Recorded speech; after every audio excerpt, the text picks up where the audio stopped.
So you guys lucked out. I made some notes this time. It's my first time presenting, and I actually made some notes because I decided to use the extra time of an hour and 15 minutes and try and really get to the point so that you guys can ask questions at the end.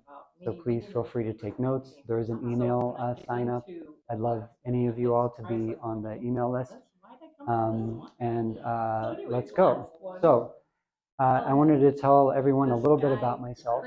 My name is Brandon Day. I was born with a program of creating heaven on earth. That's all I've ever done. It's been my obsession since I was a very young child.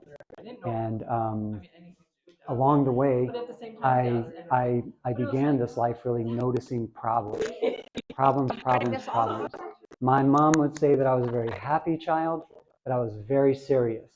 And for whatever reason in this game of life, I take this game very, very seriously. So, and I have fun. So I came in this life solving problems, always, at least in the beginning, finding problems. And then as an adult, I've learned how to solve some of these things that I consider as plagued all of humanity. So the way that I do that is by finding a little problem and making it big. So some of you probably have heard that when I learned how to dowse, which I now call divining because I just prefer that term. It's more up my alley. I was about a 95% accurate dowser using the techniques of Raymond Grace and Walt and Hannah Kroger. I love Hannah. And 95% correct. Everybody around me thought that was amazing, and I thought it was just an absolute travesty. Because just imagine if 1 + 1 was 2 95% of the time. We would all be saying, what is wrong with math? Nobody would care about the 95% of the time that 1 + 1 is 2. We would all be concerned with what is up with the other 5%? What's wrong fundamentally with math? So that's how I've approached divining, is to figure out what are these problems that keep us from having a 100% accurate divining method. So one of the things that I found right away is that, when I say right away, of course it took years, but one of the first things that I found was we don't have reference points. Who am I if I'm saying, well, what is right for me at this moment, right? Who the hell is me? At any moment, I'm a different person than I was yesterday. I could eat the wrong cookie and it changes my whole existence in this reality. All of a sudden I become irritated, right? I become something other than my peaceful self, right? I'm thinking negative thoughts if I eat the wrong thing. I could get around the wrong person and be irritated. If any of you all have ever doused or divined in a grocery store, you all know that somebody wants to come along and try and move the pendulum for you. You know, it's a thing that happens. I think that people are curious, interested, it's whatever. But why is their creation able to affect my creation? So this is a problem for me that just always stuck to me as, well, if I have to change the world, then, like, in other words, if I have to change you for my life to be perfect, well, I'm screwed. It's never going to happen. So I knew that there were problems within my system that needed to be addressed. And so one of the big things is reference points. And what I've found is that there are 4 primary reference points that I teach. But I've recently really just had to acknowledge, and this is my first time acknowledging this publicly, that there are 5 major reference points in the body that I found. The very first, which is the one that I have not mentioned in public to anyone, is in the heart. It's about right here. And this is the place where God, the Creator, enters into the body. So it's right over here in the heart. Okay? I think that I thought it was too personal to mention in public. And recently I started to see problems in practitioners. And I had to remind them that, look, like, you are a creator because you have the Creator inside of you, and that makes you a creator. The apple never falls too far from the tree. So that all being said, I'll go to the reference points that I primarily work with when I teach. The first is the inner child. A healthy inner child lives right at the belly button. If your inner child is hungry, starved, drowning under the ground, it's going to be a little further down. And a kind of supreme ruling inner child will just be right above the belly. The inner child has the original DNA imprint of who you actually are. The inner child is not some poor guy or girl if you've ignored it your whole life. Don't get it twisted. I'll teach you guys how to do a simple technique. You know how, does anybody heard of inner child work? Anybody? Okay. I spent years, well over a decade, doing inner child work. And with the technique that I'm going to tell you guys, I could have done it in weeks, maybe a couple of months at best, if I would have known what I found out at the end of the inner child work. The inner child does not need coddling. It doesn't need babying. Imagine if you went 70, 80 years with no food. Well, you'd die, right, after about 7 or 8 days. But our inner child can go without food forever. That means it's a position of power within us. It is a power position. It's not a weak thing. So I'll go into that here in a minute. The next reference point, which is very, very important. Does anybody, everybody's heard of the ego? Ego? It's the whipping boy of this community. Everybody blames all their problems on the ego. I think that's a misnomer completely. I think we have lost the point. The ego, how is the ego going to be the thing that keeps me from getting hit by a bus and destroy my life at the same time? How does that even make sense? How does the ego want me to live and keep me from having healthy relationships at the same time? Think about it. It doesn't add up. As a scientist, and I think all of us who are here have at least one scientific bone in our bodies. As a scientist, it does not make sense the way that we've put everything on the ego. Okay? So the divine ego, which is what I call it, sometimes I call it super special, really awesome ego. It lives. When I decided to figure out what is up with the ego, I started checking to see where it is. Well, it was everywhere. It was up here, it was in here, it was here, here, here. It's everywhere. I was like, okay, what does it have a home in the body? And it does have a clear home. The clear home for the ego is in the spleen, which is right at the left side, like right at the base of the rib cage. And so the spleen is the home for the ego. You can always contact the ego through the spleen. Okay? The next reference point is the sacred heart. The sacred heart lives above where we would consider the heart to be. The heart chakra would be about right here. The sacred heart is above it in the thymus region. So the thymus is the home for the sacred heart. The sacred heart is primarily concerned with the divine in this physical realm. Okay, so it's concerned with divinity and physical reality. Okay, and then the higher self, the one everybody worships and feels is the best, and in a way it is. I always go back to the reference point of the higher self. But let me tell you, the higher self doesn't give a damn about your physical survival. None. Zero. The higher self is so above all of this physical stuff that it knows, we could just die. It'd be great. Let's just break his leg. Oh, he got run over by the bus proverbially. Let's just throw a bus on top of him. That's the orchestration of the higher self. Getting shot, getting killed, also getting raised to every position that's wonderful. I'm just saying that the higher self will do what it needs to do. It's not really concerned with physical survival because it understands that this is all a hologram. Okay? So I'm saying all this to say, be careful how much you go to just the higher self for information. And the reason I say go to these reference points for information is that what I've found is that the questions themselves are part of the problem in my 95% accuracy thing in the beginning. Because questions say, I don't have the answer. How can I have the answer and the question at the same time? Right? Does it really make sense that I have a question and the answer? So what I found is it's best to use a scientific system of finding the answer, which is why I use reference points. So far, we started out with these 5, but we can narrow it down to 4 reference points that are usable in this divining technique. Okay? Our compass, if you will, I use a pendulum. I just prefer it. It's easy. It's simple. Okay? This direction, counterclockwise, is harmony in this system. I don't know why it's that way, but it is that way. I've checked it. I've checked it. I've checked it. I check it all the time because I always go back to the beginning, because every great truth is simple.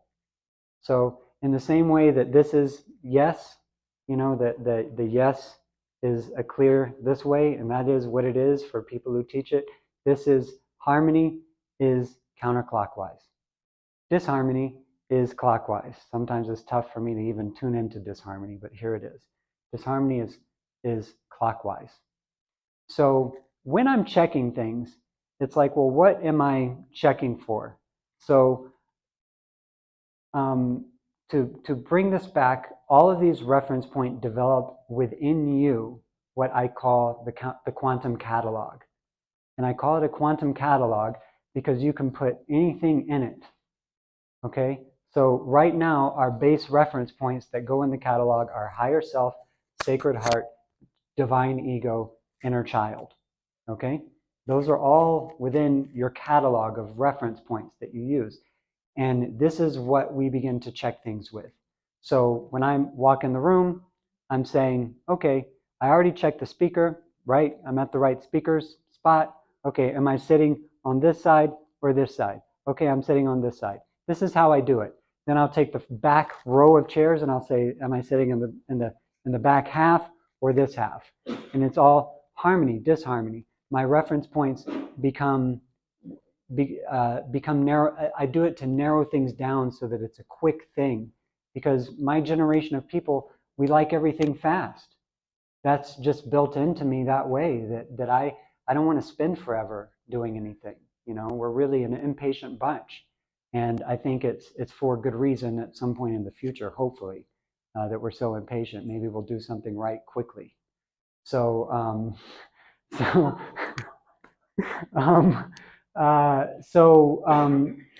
so for me, I'll take one step back here and say, in 2011, I went through this wall of fire, and for months I burned like an inferno.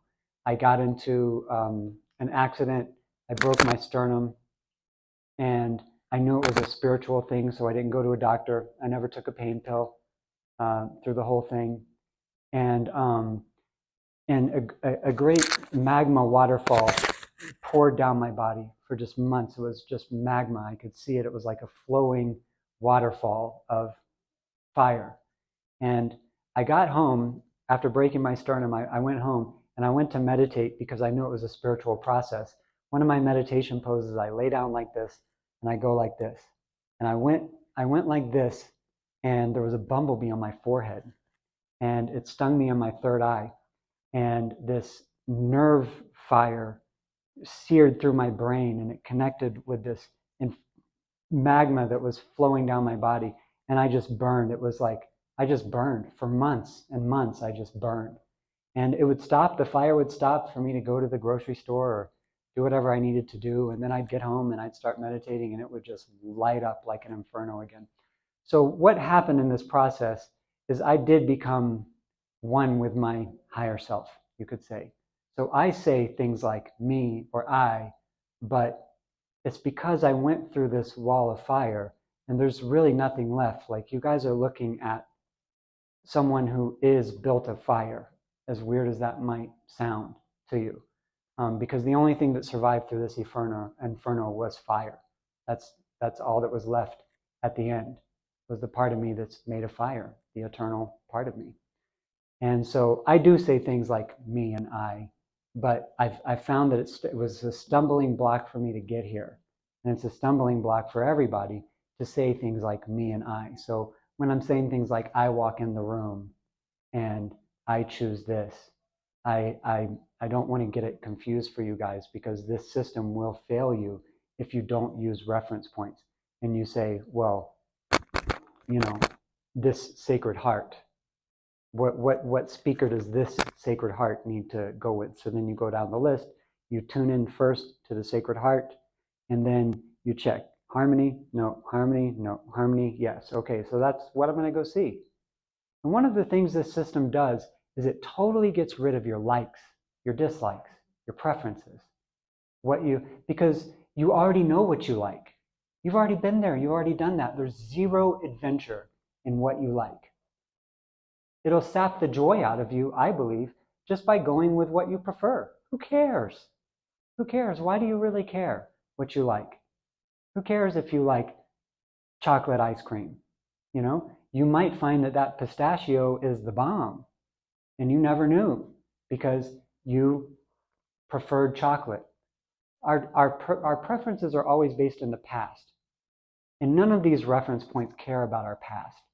So one of the things that it says, in the Bible is that we need to have minds of a child to enter into heaven.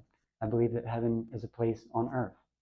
So if we want to develop the mind of a child, then of course we're going to have to get past our wants, our desires, our likes, our preferences, all these things. And I found that this system is perfect for that because you're not checking yes, no, maybe. You're not checking anything based on what you like, what you prefer. And it's always a new adventure. Because I can figure out, I can say, well, what am I supposed to eat today? Okay, well, I've got 3 grocery store choices. I live in a small town. There's only 3 choices of where I'm going to get some food. So then I just check which store is in harmony with my food today. And then I'm like, oh, wow, that's awesome. I get to go there. And then I go there. And then I'm checking, I'll walk in the grocery store and I'm like, okay, is it on this side or this side? Okay, so I get to go to this side. And I'm narrowing it down by the aisle. It's fun. It's fun. This system can really bring back the adventure to divining. Now, another way that this system does differ from other people's systems, and I'm not knocking it because as far as I'm concerned, variety is truly the spice of life. We are all different and that's wonderful. But I'm not that great at changing things. It's part of my problem-solving mechanism, I think, is that I have to acknowledge things as they are. I understand that people change frequencies and things, people remove things. I work with the way things are at their point of creation, when they were created, what they are. Believe me, I'd love to drive all kinds of different kinds of cars based on my likes. I would love to work with Apple computers because it's so easy. You know, it's like everything's integrated, it's easy, but I can't touch them. My mom even house set for somebody who works with Apple, and she got like a free brand new out the box device, sent it to me, so I was able to check a device before it was touched by anybody, and I just can't use Apple. It doesn't matter what I like. You know, I can't use Samsung. They're great. You can zoom in on the moon and see the moon lander, from what I understand, with these Samsung phones, but I can't use them. So, and I prefer to have devices that are in harmony with my higher self, because then there's no interference. And to me, that's the name of the game. If I'm eating a food, then I want the food to be in harmony with these reference points because it will grow the reference points. I want to create a body that is a home for the higher self. So of course I'd want to keep everything out of the body that's not in harmony with the higher self, because then the higher self cannot physically manifest into this reality. So this is the point for me. I want to drive around in a car that's in harmony with the higher self, the sacred heart, maybe even the inner child. So the way to do that, what I'm telling you all and expressing here, is that we can use the physical reality. We can use the physical world to manifest our higher being. The physical world can become an ally to our higher reference points. We can use the physical world to draw in our higher self physically, to you could say magnetize our higher self into this reality so it can be dominant. In the same way that if you find a stuffed animal that's in harmony with your higher self, well, then you just snuggle with that stuffed animal, that lovely little guy, girl, whoever your stuffed animal is, and you just snuggle with it at night, and you've spent 8 hours, maybe, of your life, however long you sleep, with a physical object that is in harmony with your inner child, that helps your inner child to become physical. Isn't that the point? So I want to teach you guys this technique of empowering the inner child. So again, I went years and years of inner child work. And it always seemed to just fall flat. As much as I did, it just never seemed to work. And then what I found out at the end is that there's essentially when you move fully up into the heart, which is what that whole trial by fire initiation was for me, was moving fully up into the heart. When you move up into the heart, the battle within you ends. There is no more battle. It's over. The war is won by you, the champion. So before then, the battle for the consciousness is actually down here in the lower chakras. It's actually between the ego and the inner child. And I had no idea about this. But there's literally, if you're not fully in your heart, then there's a war going on between the ego and the inner child. And your ego will win every time. Because the ego is in charge of your physical survival. That's its job. And it's never going to lose. Forget about it. If anybody says that they've defeated the ego, well, then I don't know what ego they're talking about. Because this one isn't going anywhere until this body's gone. You know, but until while this body's here, it's the job of the ego to protect the body. So what I found is this. When we were all children, we went through certain traumas. At the very least, we had parents that didn't know that they were spirit beings living in a physical world, and they didn't teach us the science of it, at the very least. Or in most of our cases, we just went through straight up trauma. And in that trauma, our real self went away. Our real self basically receded back into our consciousness, and the ego took over, because the name of the game is survival. We had to live to fight another day. So the ego took over at that point. The ego became the head of the class. And so the way to, the ego is not going to fight you for control, ever. That's not what it'll do. The ego, all this battling with the ego, it's unnecessary. The way to calm the ego is to put a hand on the spleen. And the way that I do it, especially in the beginning, is to say, like very endearingly, like, dear ego, super special, really awesome and wonderful ego. Thank you for keeping me alive all this time. We made it, thanks to you, little ego. Now, I'm not in any danger. I'm in this conference room. There's not a plane that's going to crash through the roof. Everything is cool. So relax. You don't have to be in control anymore. I've got this. The higher me has got this. You kept me alive as a child. Thank you. But now I'm an adult and I've got this. So relax. And basically sit there, be quiet, and don't give me the answers when I'm divining, because you don't have the answers that I'm looking for. The ego has specific answers about bodily survival. That's it. It's immortal. It's a mortal. The ego is mortal. It's not going to help the higher self manifest in this reality, because it's way above the ego's pay grade. So the way to relax the ego is to put the hand on the spleen and talk to it like that. Tell it it's okay. If there's any danger, I want to know about it. I'm all ears. But if there's not any physical danger, sit there and be quiet. And what you'll find when you finally relax the ego, you'll feel a purr. It's like a purr in your system. It's a little hum, like a vibration that'll happen in your abdomen. And at that point, the inner child will begin to rise automatically and begin to take over, because there's no more battle down there. Your inner child will just come up and thrive. It's fantastic. And it'll save decades worth of inner child work. It's truly amazing. So I was told that I am very limited on time. I can't believe we've already been through an hour. Is that true? Oh, that was wrong? Yeah, because they said I had 15 minutes left. Oh, great. I was like, what kind of wonderful. Oh, man, I can relax. Okay. So my wife asked me, let's see, about 2 months ago, what do you think the problems are with the world? Like, if you had to say, what do you think the main problems are with the world, what do you think they are? And I thought about it for a minute, and I said, well, the unsung hero of all of our problems are chemicals.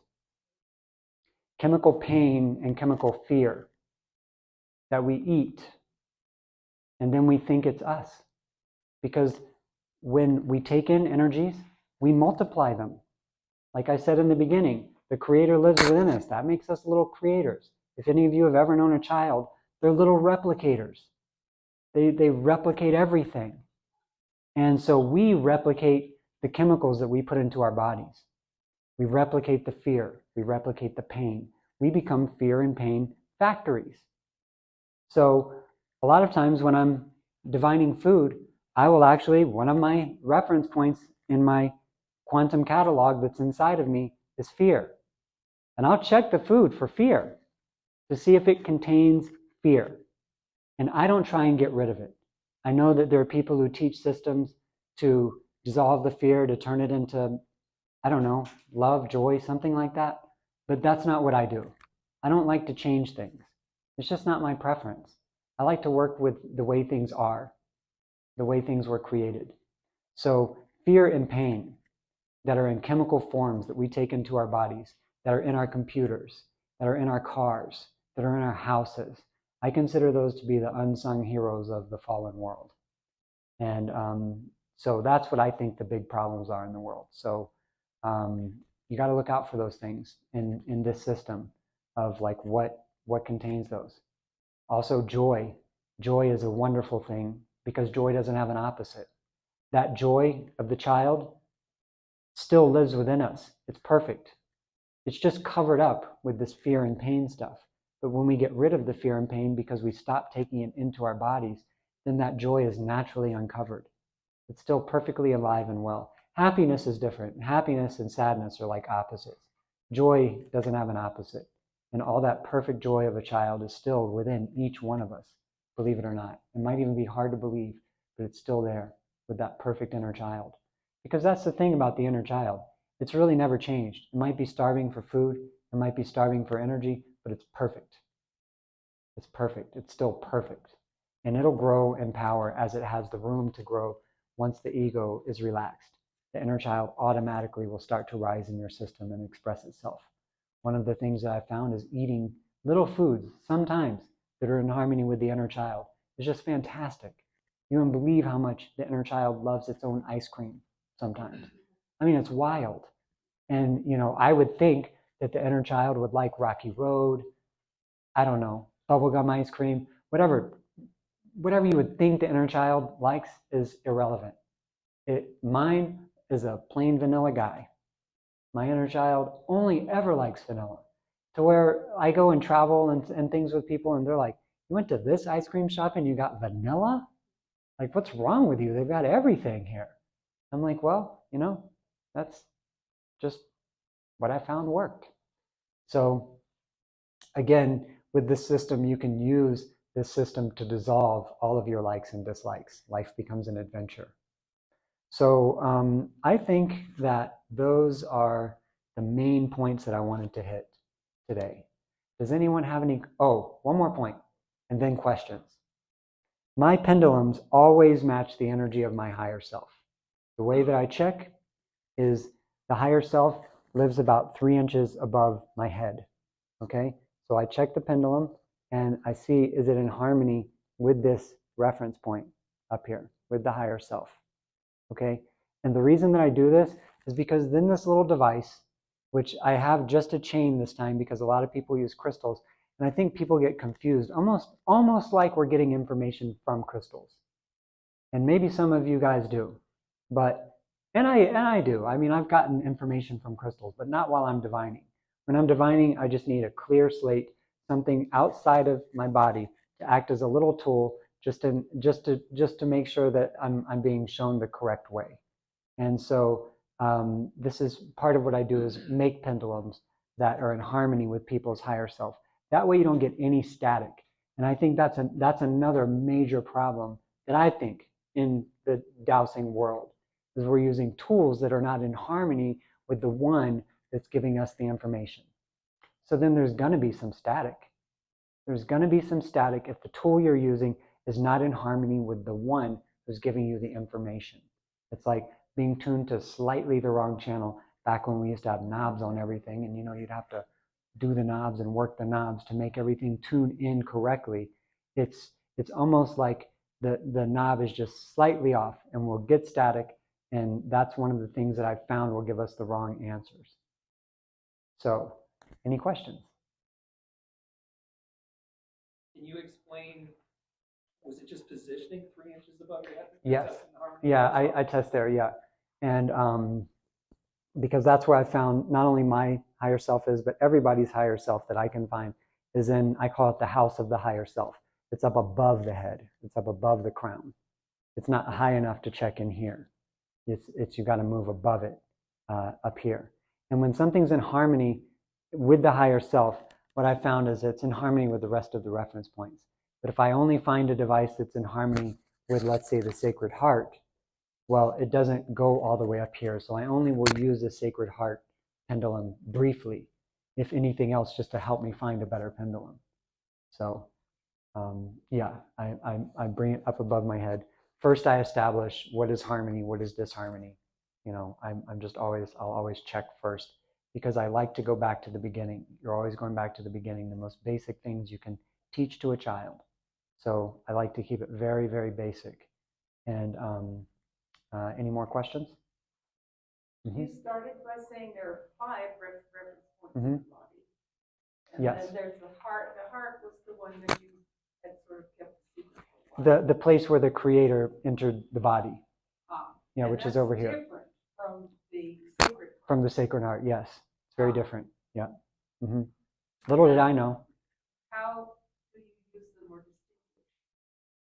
I don't use this position to really check anything with. It's just more of a place that I know it's what it is.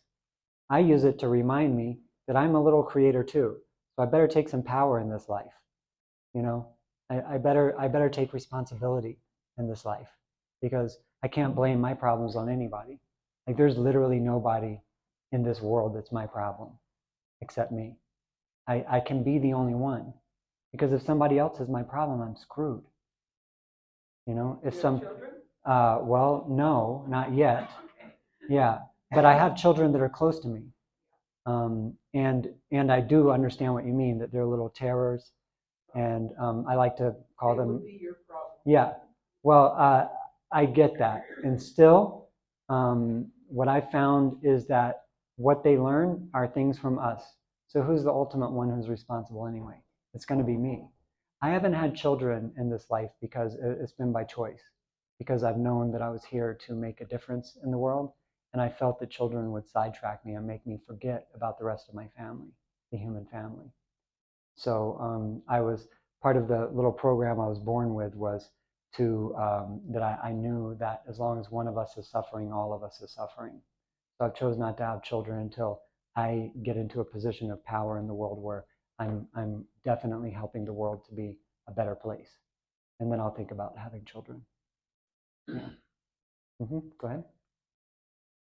You mentioned about magnetizing your higher self, Mm-hmm. and you gave an example of maybe having a stuffed animal. Anything. How do we magnetize this object that we are in harmony with? No, we don't magnetize the object. How do we magnetize your higher self? Yeah. So if you could just kind of Sure. So this body is created like you eat a banana, and the banana becomes body, right? So we eat the right banana, and that's in harmony with the higher self, and the body itself becomes an attractant to the higher self. It becomes a physical anchor for the higher self. So that's what I mean by magnetizing. It will literally, if you create the correct environment in your body, and you have devices around you that are in the correct energy, it will actually make a harmonious environment, and your higher self will already just come and dominate this being. Other than nutrition, what are your other habits? Habits? Well, I try not to have any habits because they're all kind of based on yesterday. But I love to farm. I found how to build houses out of using hemp and other materials that are in harmony with people's higher self. So that's one of the ways that I'll change the world, is by building houses that are appropriately built to where your house acts like a temple, and magnetizes your higher self to you. These are my passions in life. Yeah, I'll build neighborhoods and cities and things like this in the future. So kind of getting ready right now. I wanted to ask you about the technique that you were using. Do you find that to be universally true, that counterclockwise is in harmony, or is it individual? No, it's universal. I've checked. Counterclockwise is in harmony. Correct. Yes. I don't know why it's that way. That's above my pay grade, but that's how it is. Every time that I've checked, that's how it is.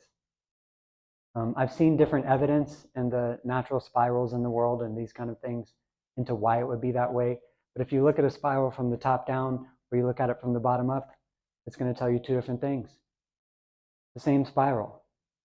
So I think we could find evidence that clockwise is better or in harmony, and we could find evidence to the contrary. But what I've found in this technique is that counterclockwise is harmony. Any other questions? You said you like to do things quick, but if you're going to go through, like the example you gave all the speakers, which one you want to see, do you have to go through it 4 times then, one for each of your? Oh yeah. So you don't combine it all. Oh yeah. So I'll look at like the time slot, and I'll just you know I'll just put my finger because it makes it easier. I'll be like this one, this one, this one. Okay, this one. Nope. So it's easy. And it might literally take me 10 seconds at the most to find one item out of 4. That's, so you don't use yes or no. You just no.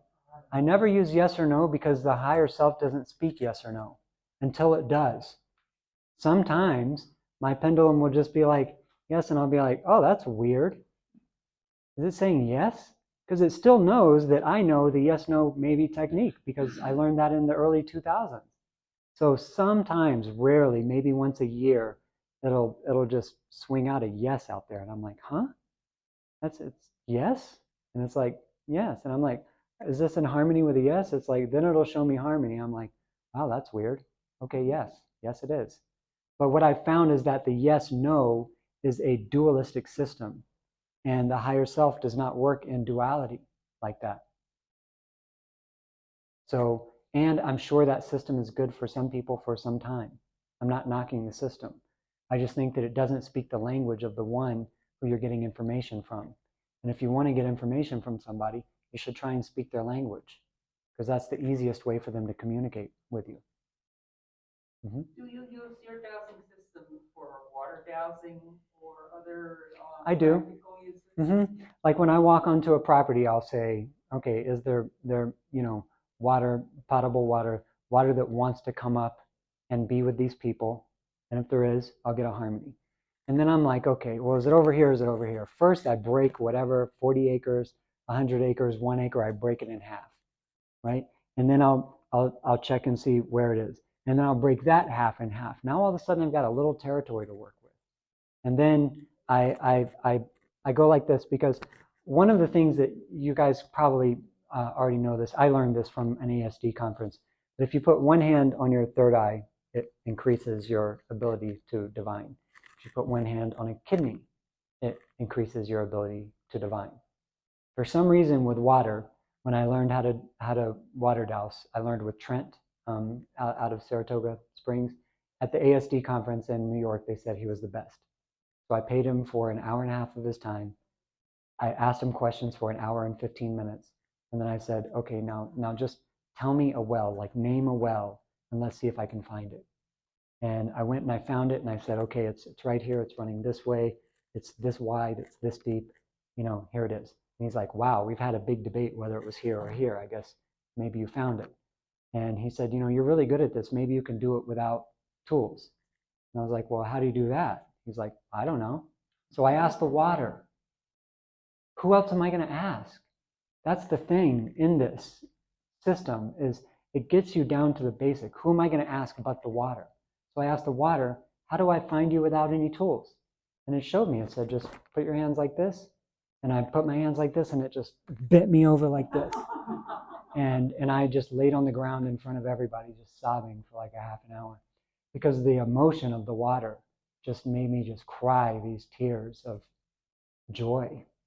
And so I don't use any, I use the pendulum to kind of center me in, and then I go like this, and the water just bends me over like this, but literally like this.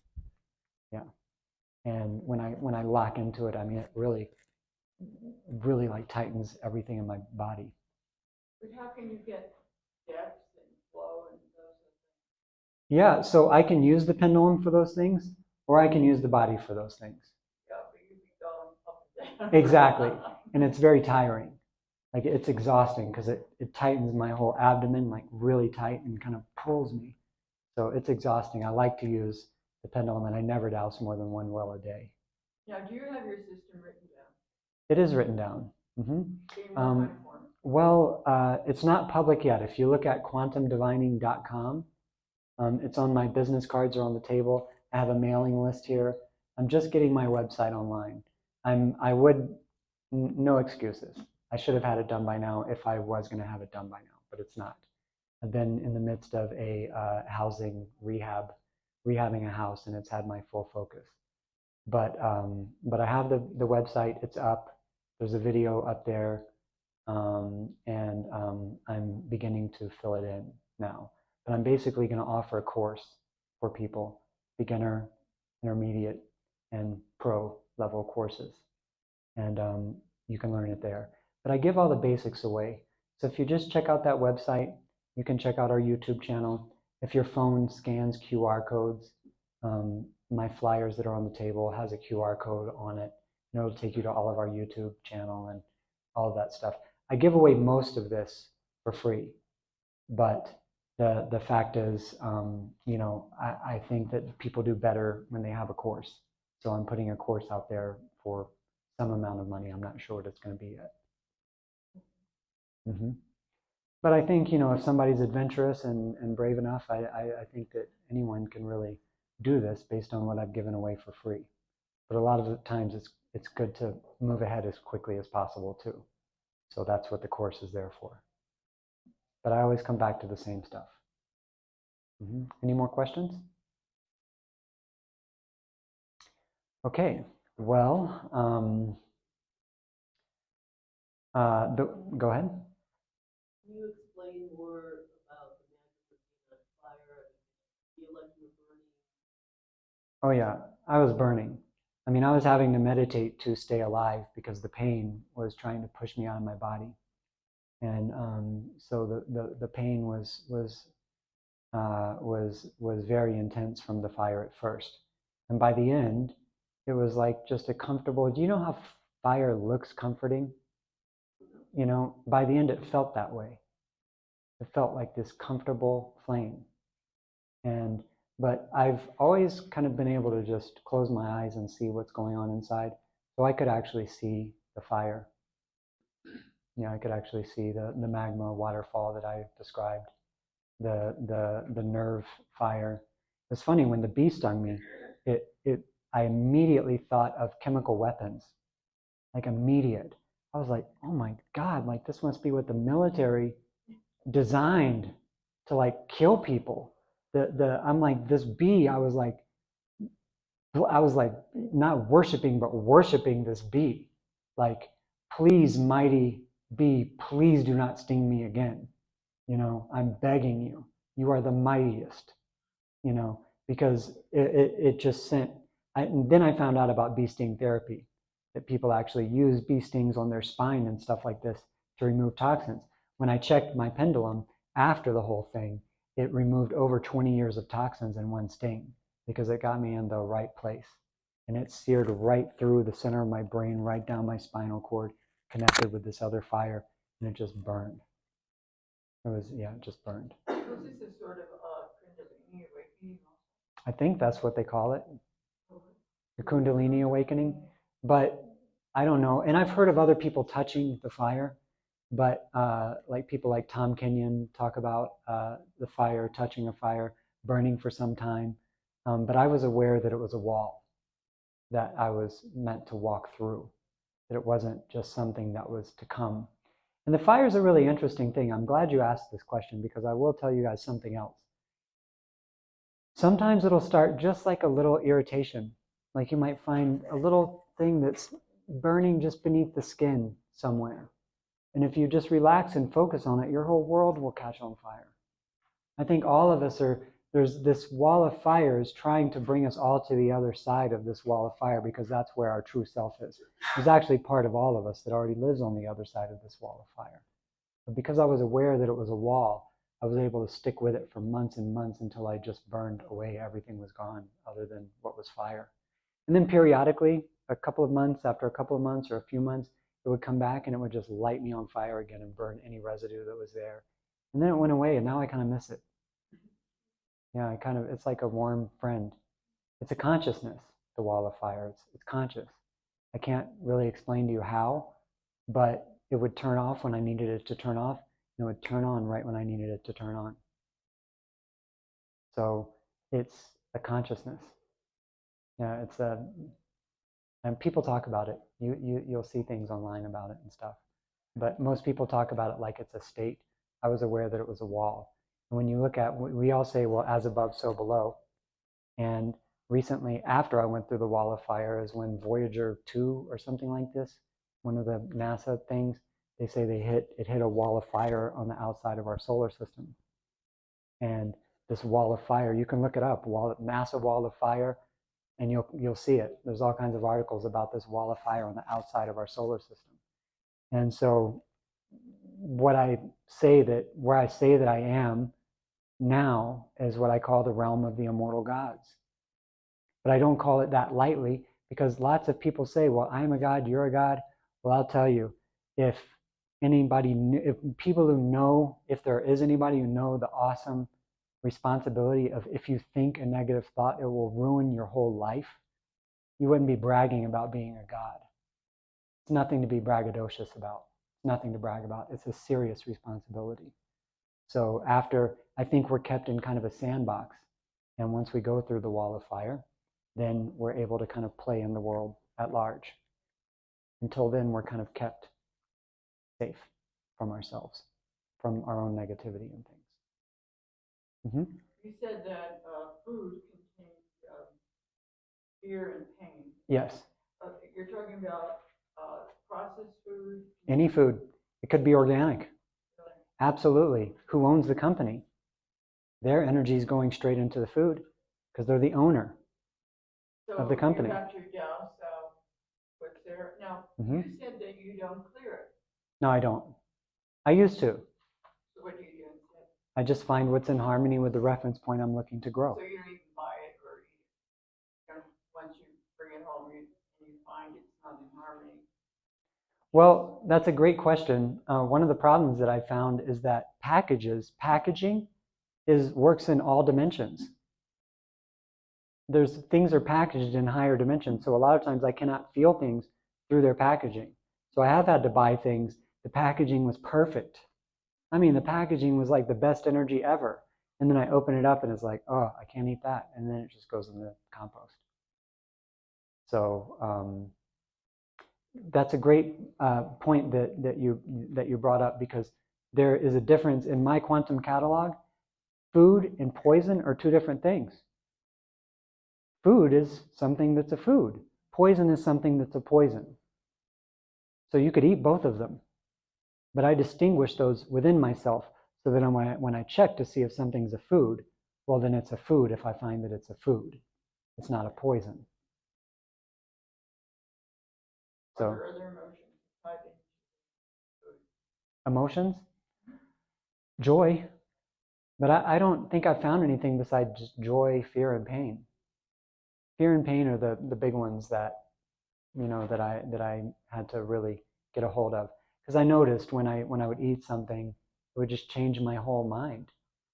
All of a sudden I'm thinking thoughts that I know are not my thoughts. And I'm like, wow, what happened? And then I get clear. I'll take some charcoal, some clay, whatever, and then I feel fine. So you don't believe in transmuting the food? I don't. It's not that I don't believe in it.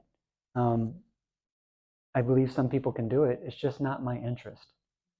But I've seen people do it. I haven't seen really anybody turn certain things. I've never seen anybody turn a white piece of paper into a yellow piece of paper. But I've heard about it, but I've just never seen it myself. I've heard about these things, But more of why I do this is because I think that we're all, like, we all kind of have the same problems. And there might be some people with the ability to do that, but I don't have the ability to do it 100% of the time. When I was changing the energy of things, it worked about 95% of the time. But you know, the thing that broke me that way was Snickers. Snickers. I loved Snickers bars. And there was nothing I could do, no matter what I did on it, no matter how many Raymond Grace books I read, you know, and went through, it always caused me pain. And that's one of the things that was like, why? Why? I'm doing everything. I'm unwinding, I'm removing all the non-beneficial, you know, I forget the language because that was another life for me, but I removed all the something energies and the something life force and raised it to its highest appropriate life force and energy levels and all of that. And then I'd eat it and the same pain again. And so that's one of the things that really made me look at, well, can I really change things? Or am I overlaying my desire onto reality when things are what they are? A goat is not going to eat what a cat needs to eat. It's different things. So I think there's different foods for different kinds of people. And I just choose to eat what's going to accelerate what I'm looking to accelerate, which is the higher self manifesting in this reality. I can't make things, I can't make my Subaru into a Toyota. So it's best if I just choose which one is going to do the job that I need it to do. Then I don't have to think so much. I can just drive my way to heaven. So if food is can carry fear and pain, that means if you're eating certain food, it can actually change your own consciousness. Oh yeah. Yeah, because it's going to create what it is that you're replicating. That's what I'm saying. Is I think that a food can bring me into what I would call an alter version of me. The real me can't even think a negative thought. And here's another point. When I was 3 years old, you can read this story online. It's on my website. It's called In the Beginning. When I was 3 years old, my stepdad walked into the house, and this thing that looked like a gremlin flew off of him, and it hit me like a sledgehammer. And its voice was completely different than mine. I didn't even start talking until I was almost 5 years old, but I was always processing everything. And so I knew my own voice. So when this thing hit me, I knew it was a foreigner. It was an outsider. Its voice was completely different than mine. It was antagonistic. It was angry. And most of all, it was trying to bury itself into my consciousness so that I would forget that me and it are not the same thing. So that I would forget that I wasn't even capable of thinking a negative thought. So I endeavored, starting at 3 years old, to figure this out. How do I get this thing off of me? Well, the first thing is I had to bury my memories inside of myself so that when I was an adult, I could get rid of this thing.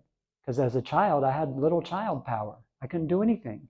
I couldn't go to the bathroom without asking my mom. I certainly couldn't eat the foods that I needed to eat. So what I found as an adult is the thing, like my dad was carrying something like a spirit, my stepdad. And it came and hit me, but I always wondered, like, how? And how did it engraft itself to where I fought with it until I was 8 years old? And then when I was 8, I basically kind of went to sleep. Well, how it found me and stuck to me is because I was having to eat food that I knew at 3 years old was poison.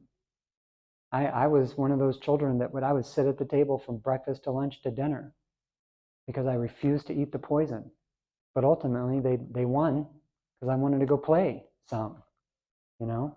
So the food will magnetize things like that to you, what we would call possession. Because the food is in harmony with these other things in the world. I mean, I don't know, I wasn't really looking to talk about all this, but it's the truth. So that you mentioned you thought that this was the biggest problem. Chemical pain and fear. So then we attract things to us that are in harmony with pain and fear. They feel good around pain and fear. We feel like crap around pain and fear. Oh, everything. Chemtrails, yep. Which is why I work everything. Everything as a potential suspect. That's why, as creators, we have such a high responsibility. We have to check everything.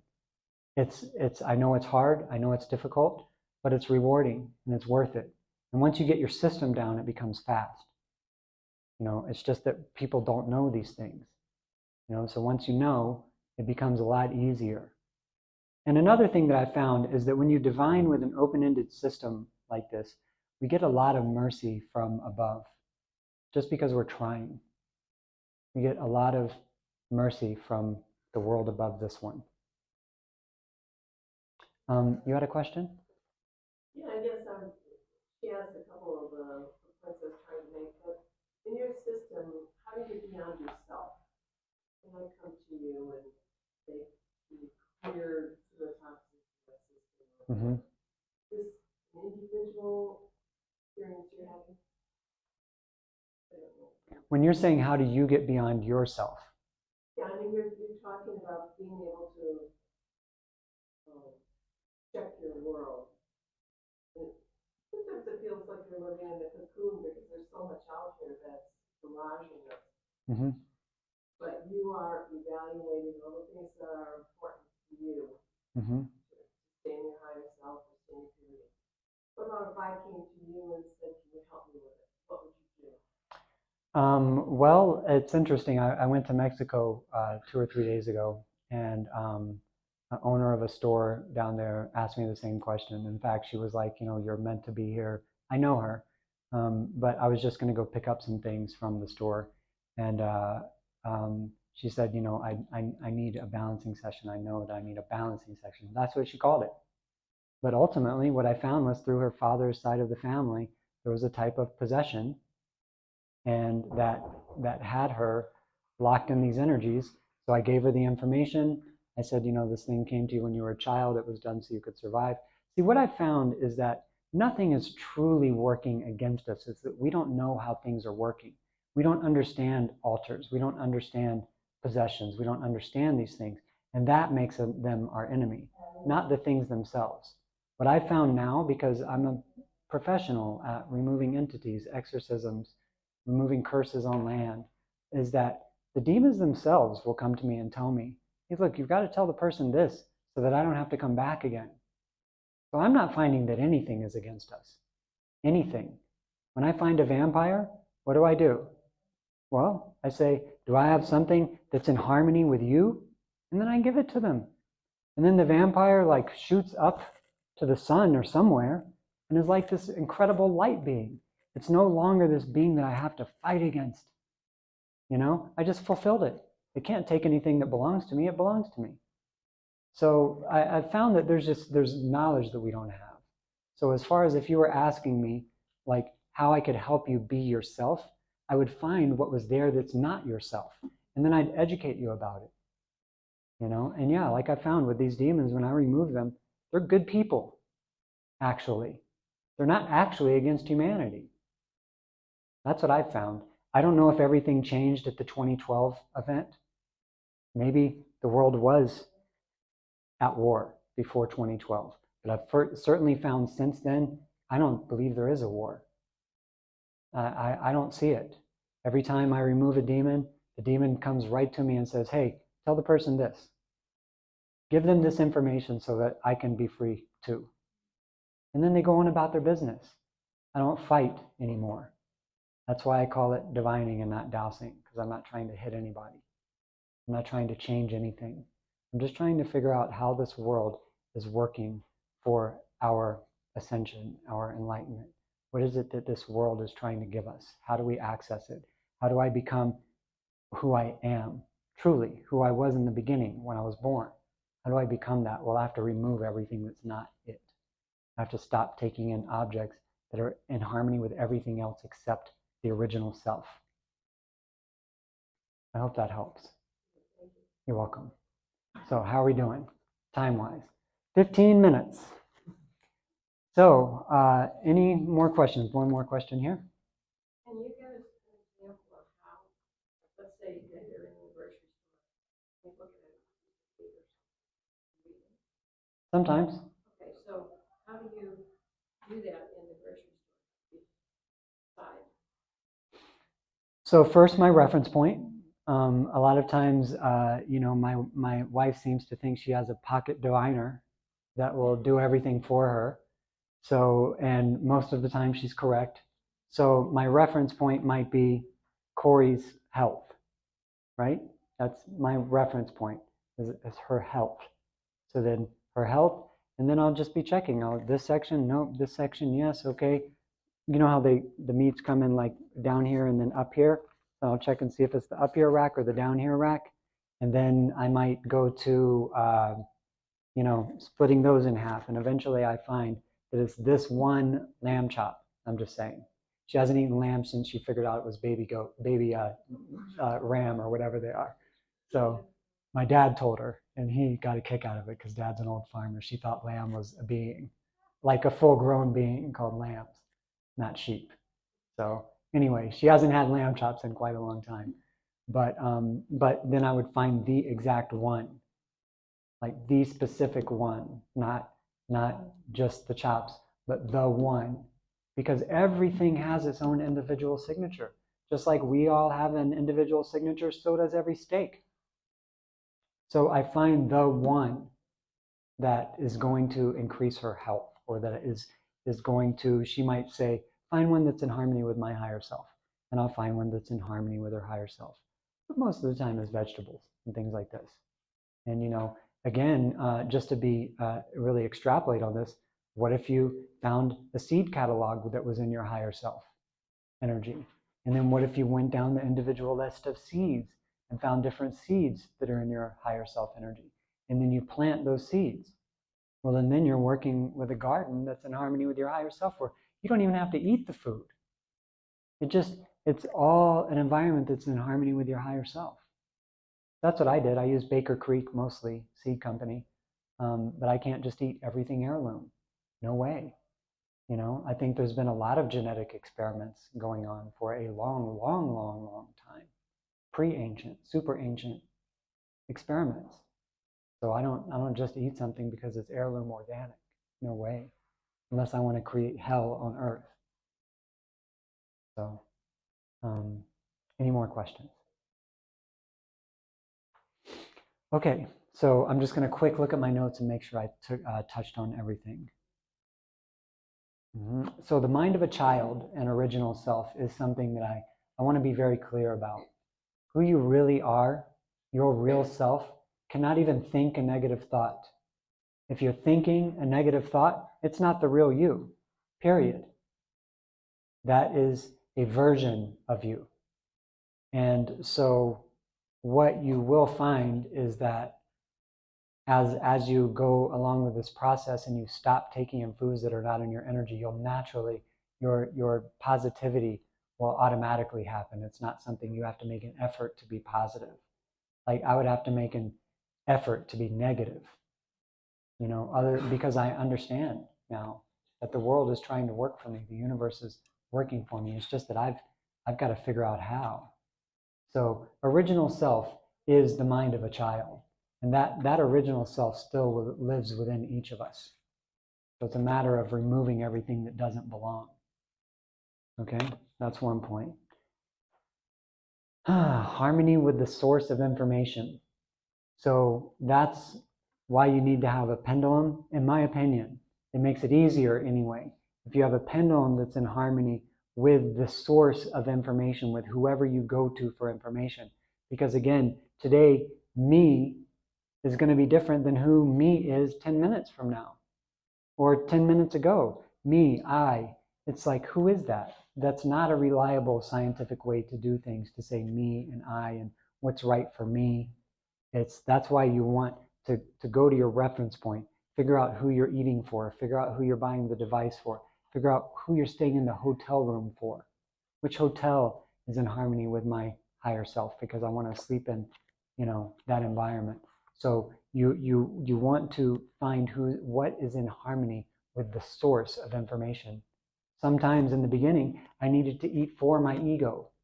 So I used the ego, the divine, super special, really awesome ego.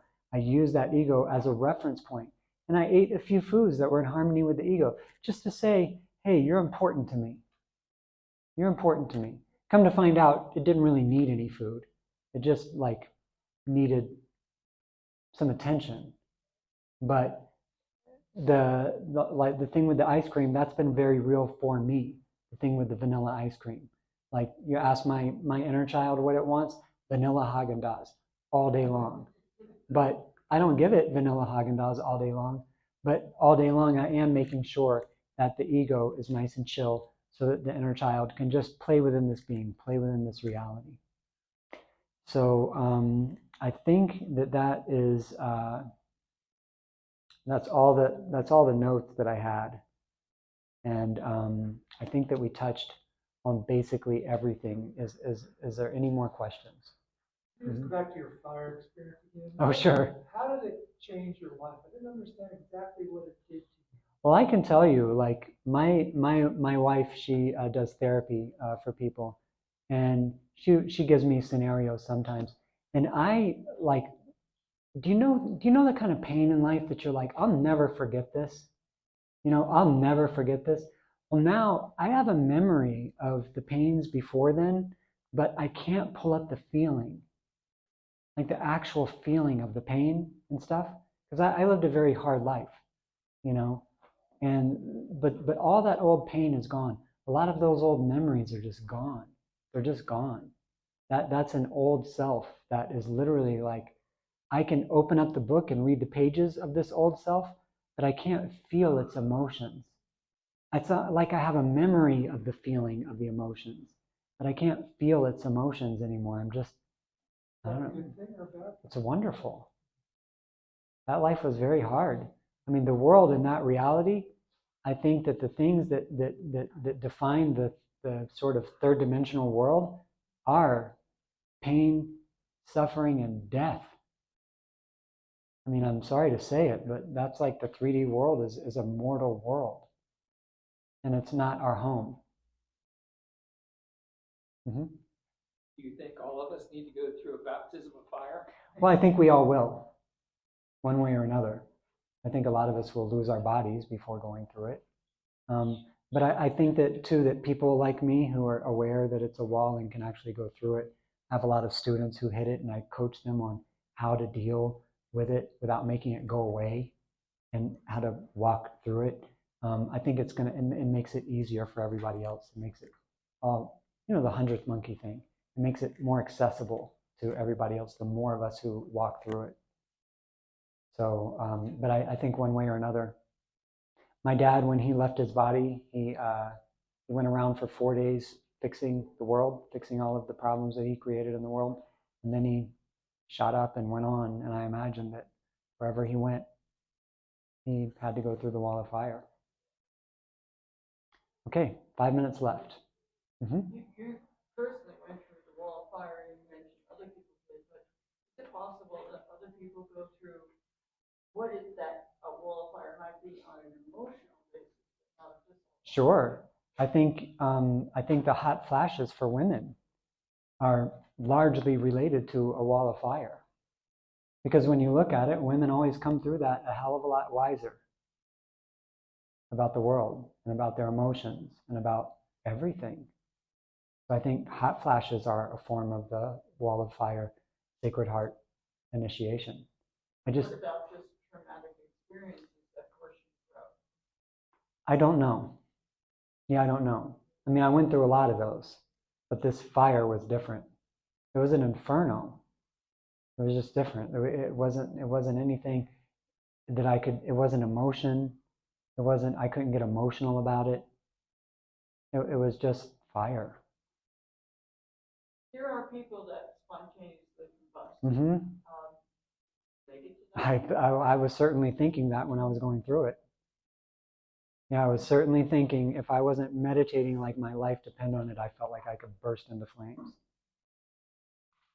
So, yeah, there's a lot of, one of the things that I love is not knowing things, and I just don't know about that, because I don't know is so much bigger. The things we don't know, if we can focus on like what we don't know instead of what we know, that's another thing that just makes life an adventure.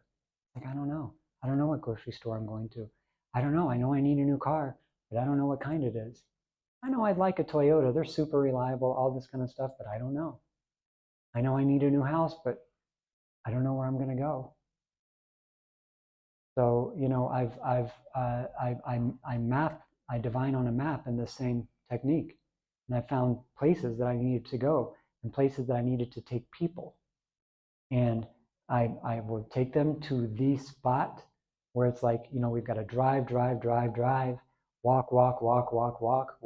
walk, and then it's like sit right here, not here, here. And if you have any kind of feeling of a memory or anything that comes up, just go with it. If a butterfly comes by and you think it wants to have a conversation, talk to it. And people have had these incredible past life memories come from just sitting in the right spot. There's like something they left for themselves in another life that fulfills them every time. But if I was going to choose where I wanted to go, no way would I ever go to any of these places. No way. I would never find them. So do you Dows find a location that is best for your highest self? Mm-hmm. Yep. You said you bring other people. So I've done the same thing because I'm a scientist. So first I did it for myself and I was incredibly surprised. I didn't even believe in past lives. Like I did not believe in them because I don't know. But then I went and I had this incredible experience of a past life and it was all because these little ants started crawling on me and they were these wonderful little ants.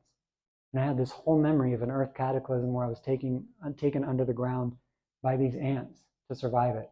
But I had a broken heart because we went through another earth cataclysm, because people were doing genetic manipulation around the world, creating people to be beasts of burden for them. And I was just heartbroken. So in that life, I was taken beneath the earth to survive by these ants, but I left a part of myself on the surface of the earth because I was wounded. I was hurt, you know? That was the first time I ever really believed in past lives. But then I kept it a secret, and then I started taking other people and doing the same thing so I could see as a scientist, how does this work for other people? And you know, they'd be like, well, what should I expect? I'm like, I don't know, but just sit right here. So I think that's it for our time, guys. Yeah. All right. Thank you so much for joining us. And yeah, and I just really appreciate it. Thanks for all of your good questions. It really helps information to come forward. If anybody needs any services or anything like this, just give me a call, an email, anything like that. Thank you so much. Yes, you're welcome. Email sign-up sheet? Yeah, there's an email sign-up sheet. Right here is an email sign-up sheet if anybody wants to be a part of our group. Hi. Hey, how are you?